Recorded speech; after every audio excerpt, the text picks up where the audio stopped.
Welcome back to Better Than a Pill. Today I'm here with Amanda, our functional medicine practitioner, and Shannon, our registered dietitian. And you guys know this, they both specialize in metabolic health, insulin resistance, and chronic disease. And actually, before we get started today, I just want to take a moment and thank God for this podcast, for his guidance, for allowing this platform to be a source of light and empowerment. And for those of you that are new, the Better Than a Pill podcast was born from the belief that we can take proactive steps in caring for our health by exploring holistic solutions alongside with what mainstream medicine has to offer. So today, we're going to be talking about one of my favorite topics, which is inflammation, which I know I've struggled with. A lot of the people I'm working with are struggling with it. It's affecting movement, joints, muscles, tears, the list goes on. So we're just going to get the ball rolling. I know there's a lot of things that we can do to help inflammation in terms of pain-free movement. I love that stuff. And also what we're putting in our bodies. And I just want to turn it over to you guys. How else would you guys define inflammation? That's my definition, but what would you guys say about it? I guess I'll go. What we're addressing here is chronic inflammation. We're not talking about inflammations like you get a cut, you get injured, you fall down, not that type of inflammation.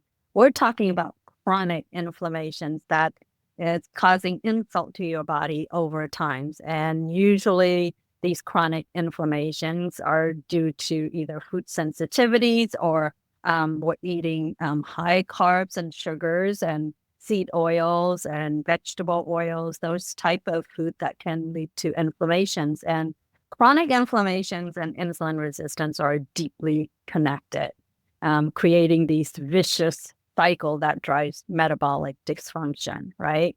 Yeah. So inflammation interferes with insulin signaling, which leads to the cells being less responsive to insulin. Of course, insulin resistance. That's what insulin resistance is. Insulin resistance is when we have too much insulin in the bloodstream over time, causing the cells to become less responsive to insulin. Okay. So another factor that can lead to chronic inflammation is like when we have the visceral fat. Many people, 1 in 3 adult Americans are considered of having insulin resistant or considered pre-diabetic. And one of the symptoms is like visceral fat, right? Visceral fat. These fatty acids spill over. So inflammation from visceral fat can lead into the bloodstream, impairing glucose uptake, of course, causing more insulin resistance. And then what else? Do you have anything else to add to that, Shannon? Oxidative stress. Yeah. And if you look at what happens inside of our body, the things that Amanda mentioned, ultra processed food, seed oils, sugar, are food ways that cause inflammation, these microplastics, but what happens is we're ingesting inflammatory substances, which are causing inflammation.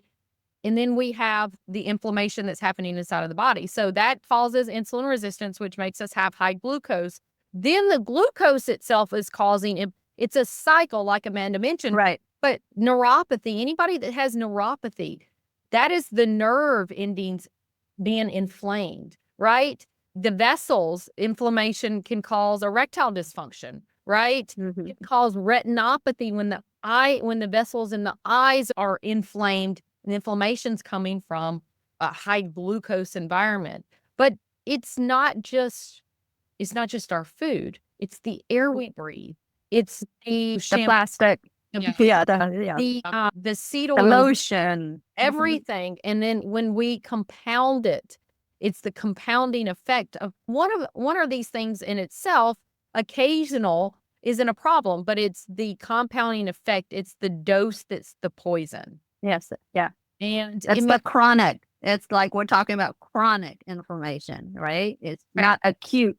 And we're not talking about an acute situation. We're talking about chronic situation. Even like these medications that we're taking to have properties that are inflammatory. Yes. There's several like anti-hypertensive meds that Mhm. cause insulin resistance. They're creating insulin resistance in itself is an inflammatory state. So you can see it forms this vicious cycle. So we have to figure out like what can we target?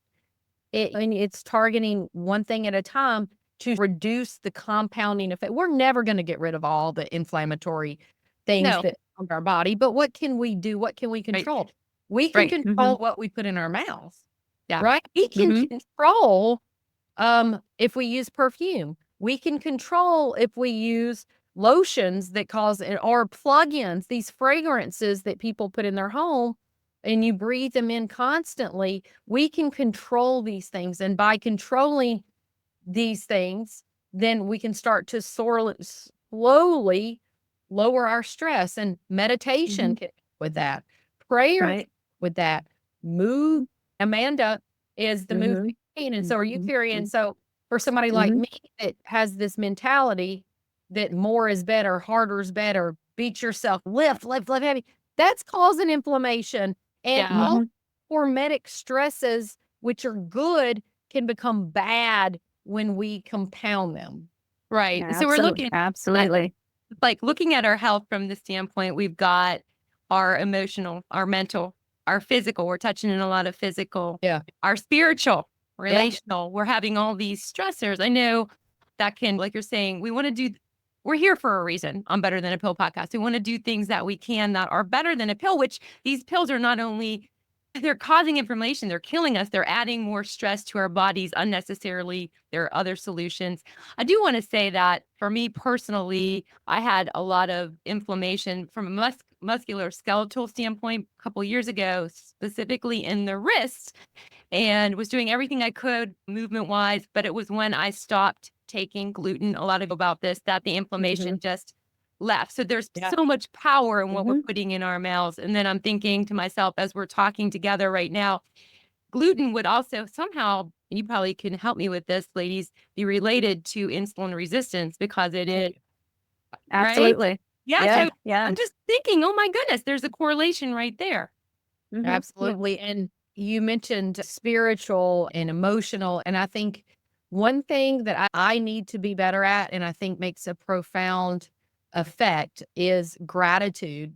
There's a guy I follow, his name's Ben Azadi, and he's a keto guy, and he came from a very unhealthy life to a very healthy life. And so he teaches something called Keto Flex, and he says vitamin G, that's one of the most important vitamins that you can take, and it's Yeah. gratitude. And there are studies that show, Carrie, Oh, that there are. Yes. you Yeah. you can wake up in the morning and state 3 things that you're grateful for. It will profoundly change your life. So I'm 100%. speaking that because I need to be better at that. I'm 100% on board with that. We've had an episode on the podcast before in that there are studies showing on that. And for me, I can tell you, we can have both. We can have gratitude and joy in the midst of our trials, Yeah. of our struggles. We can It's have both. perspective. Yes, it's our, Perspective. and I Mhm. know personally what helps me is a couple things. But one is the verse, Philippians 4:6-9, which is calling us to be thankful in everything we do, big and small. So like I have lately been thanking God for everything. Thank you, Lord. Even the things that I'm not sure why this is happening, but thank you, Lord. Thank you. And that really 'Cause it's bigger than we are. And 100%. Um, so much power there. Thank you so much for bringing that up. I had read the other day, I do write down gratitudes. I do keep a gratitude journal, and I like a lot of times encourage other people to do that. But yeah. about an abundance journal, a gratitude and abundance journal. And I'm thinking, oh my gosh, there's just so much to be grateful for when we Oh, doing this. And right. it's just, it shifts our focus. So It there's does. so much that we can be doing, and that helps with inflammation. And then we have the things that we're doing, we're putting in our mouth. And then the tool that we're using here that we advocate for everybody, myself included, the feel great system, which is, it's helping me in many levels. Just, I don't want to talk all about myself. I know you guys as well. And a No, lot of people. but you got an inflammatory, your IBS is an inflammatory process. Using a tool to lower your inflammation, not only just removing the gluten, but adding something like this. We love to hear your story, Carrie. Oh, it's Yeah. helping Yeah. for me what I was telling Shannon yesterday is that what I've realized is that the products, the teas and the fibers, the drinks, first of all, they're easy. And that's what I need and most people need. I don't have to overthink it. But one thing that's really helpful is that it's helping my body continually. Like it's not like it's cumulative is what I'm trying to say. From when I started doing this and taking these supplements, it's a cumulative process. So that I feel that my gut, which is one of the reasons I started taking it, is healing consistently. And I noticed that I had a couple, too much information, but normal BMs. And you're not the only one. That is not TMI. Mhm. People, Yeah. I guarantee you, if you're in a room of 100 people, I bet you 80 of them do not have normal bowel movements. And I Right. just spent a lot of medications for that at the pharmacy. Yeah. And some of the medications cost thousands of dollars. And some people are taking medication for this symptoms on a regular basis. So they're just treating the symptom and just keep taking more and more medication and not addressing the root cause, which is quite simple, actually.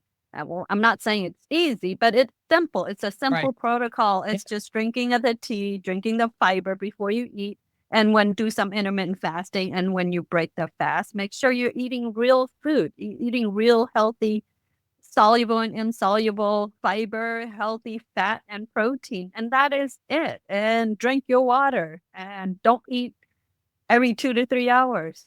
Yeah. And I think the thing that helps me too, in knowing that we are all human here and we are not like going to be It's not about perfection. perfection. Never. And Mhm. so let's just throw that out there. So I love being able to take the fiber drink because I know that's going to help lower my Mhm. glucose. And if I take that after I have something that I enjoyed having, I feel that I'm doing something good for my body, enjoying something I like to eat and not having to beat myself up, which I don't do anyway. But it's just helpful to know that it's like almost reinsurance. You know what? We're not going to be able to strictly adhere to this like a protocol where I'm not going to ever have this or that because then we're going to want those things. So that Right. this protocol helps Right. me because when I do have those things, like whatever it might be, that's not textbook healthy, it's okay. But I'm still doing good for my body and I'm happy. Cushioning the blow, right? Right. That's right. Mhm. And the inflammation, because this is all what we're talking about, it's helping the level of inflammation, whether that's muscles or joints or gut, because everything is, would you guys agree? Most everything is linked to inflammation. Absolutely. Yeah. Absolutely. Yes. Yeah. Yes. No, gut dysbiosis leads to leaky gut and causing more inflammation, endotoxin. Autoimmune. Autoimmune. Yeah. And I have autoimmune. So, Me too. and right. yeah, exactly. And gluten is the number one trigger actually for inflammation, for flare to trigger autoimmune response. So, yes, for us, gluten is definitely something that we have to remove if we want to reduce that inflammation and not trigger that flare. Just having one more tool for everybody listening that we can put in our bodies that can help us with inflammation, help us, which we now know the root cause is insulin resistance, which can help us with these things. It's just reassurance. And it's also like you guys, it's not going to have the negative effects on our body, which cause more inflammation. When we're trying to do something good, there's nothing worse than seeing somebody take medication and then having worse thing, which we've all seen. I know I've seen. That's why we're here. And we want to be an advocate for everybody listening today that there are other solutions out there. So Absolutely. And then I also just want to mention that this fiber too, it helps to support the gut health because this acts as a prebiotic and helps to support the gut microbiota and helps to heal the gut, reduce inflammation. Like this protocol can be neutral if you're skipping the breakfast, if you practice intermittent fasting, but you don't have to if you're not trying to lose weight. This is not a weight loss protocol. So this protocol supports your metabolic health and reduce inflammation. and we're seeing, you guys are seeing a lot of people lower their inflammation. Any stories that you want to share? I know lots of Shannon. Yeah. Yeah. I can tell you a few right now. I had a gentleman that had neuropathy so bad that he contemplated suicide. Neuropathy, for those of you who don't know, is an inflammation of the nerves, and it a lot of times feels like your hands and feet are on fire. and there's not really a great way to treat it. It's one of these things that will make you a crazy person because you can't get away from it. And he got on the protocol and he said it dropped it down to a level 4 where he doesn't even think about it anymore. And so there's that. Hashimoto thyroiditis is an autoimmune condition where the thyroid attacks itself and creates antibodies. We have a nurse that started this protocol with her antibodies close to 4,000, which your antibodies should be 0. And after being on the protocol for 2 years, her antibodies show up as less than 9. So that shows that her inflammatory process in her body has calmed down that much that it's not attacking itself. That's good to hear, especially having Hashimoto's. That's wonderful. That's excellent. And then we have people with rosacea that's gone. IBS, reverse. Yeah. So, okay. Migraines is another one. Rheumatoid arthritis is an is an autoimmune, and it's inflammation. Arthritis is a lot of people listening have arthritis, and it's profound when you insulin level down. And we talked about the balance of the fiber, but the Unamate, which is a chlorogenic acid, yerba mate concentrate, is a potent anti-inflammatory in itself. So not only is an insulin sensitizer and a GLP-1 booster, it's a powerful anti-inflammatory. Okay, so that is everybody listening. The chlorogenic acid in the tea that drinking is a very powerful anti-inflammatory in and of itself. Great. And so we have that in addition to the whole system working to lower insulin resistance, which is driving everything. Right. Yeah. It helps people get rid of the food in their diet that's causing the inflammation. Sugar is highly inflammatory. Seed oils, ultra processed foods, things that people know they shouldn't eat, but we're addicted. And so not only does this protocol help with the inflammation process directly, but it helps you break up or get rid of these foods in your diet that are also contributing to inflammation. I am just real excited about it because I have been myself, obviously started the podcast almost 2 years ago, tried many different things, interviewed a lot of different practitioners, and hadn't really found anything at all to help me have normal BMs. So this was a breakthrough for me. Thank you for listening to you guys. Resistance, because you just don't know until you try something. And so I have to try it on my own body. So that is pretty powerful. Just my own experiencing that, I have to say. I also want to touch upon that too. You like constipations and bowel movement. When you don't defecate, when you don't get rid of the stools, it gets recycled, right? When it gets recycled, it becomes toxins. It becomes toxic, and that can lead to more inflammations. So it's that recycle of these stools that's not getting excreted out from your body. It'll get recycled as toxin, and that contribute to more inflammation. So So this protocol is life changer for my family, for myself, and for many people that I know. Yay. Thank you guys. Thank you, Amanda. Thank you, Shannon, for coming on talking about. Thanks for having us. Thank you. Yeah, thank you for having us. Yay. And if you guys want to learn more about the Feel Great system, you can check out the episode description, and there is a link for the product we recommend. The company does offer a 90-day money-back guarantee on our products. And listen to this, guys. They are now covered by HSA and FSA. So for those of you listening, it's covered by HSA and FSA. That's pretty huge. Also, some of you listening may be struggling with inflammation involving pain, muscle, joint, back pain, stiffness. And if you are ready to live pain-free and enjoy your favorite activities with confidence, I'm ready to help you. I am a Christian health mentor with 26 years of experience helping people improve their health. You can reach out here, schedule a well body consultation. Reach out to support@movementcraft.com. And because you're a listener of the Better Than a Pill podcast, you'll get a 50% savings. So we release new episodes every other week on Wednesday, and I look forward to having you join me then.